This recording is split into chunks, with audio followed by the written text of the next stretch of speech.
5 men, 3 of which are brothers, are currently in prison on charges of plotting to attack the Fort Dix military base in New Jersey. But the case built by the FBI against them is shrouded in controversy. It began with a vacation a group of young Muslim men took, taping their activities, which included horseback riding and shooting at a gun range. When the FBI was alerted to this activity, they placed 2 informants with the men, both of which had criminal pasts, and one of which was waiting at a Pennsylvania jail to be deported.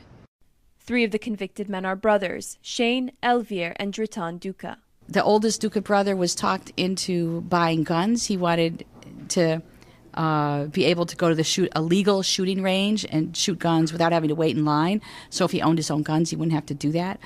But he wanted only to buy legal guns.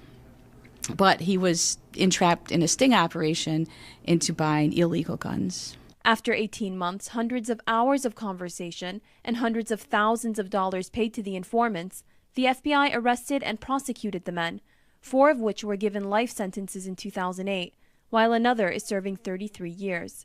At one point in the investigation, one of the convicted men told the police of the informant's suspicious behavior. That's what is so astonishing to me about this case, is in this case, one of the young men, I think, realized that there was something not quite right, and he calls the police. But even that isn't enough to prove his innocence. That, he called the police on the informant. The government wanted that way. They want to justify themselves. They spent millions of dollars. The judge itself said in the court, we spend millions of dollars, taxpayers' money, to investigate these people. In addition to concerns of weak evidence and allegations of an FBI setup against the men, the parents of the Duka brothers, all of whom received life sentences, discussed the devastating impact the case has had on their family. The third son, she was born, his daughter, when he was in Philadelphia jail.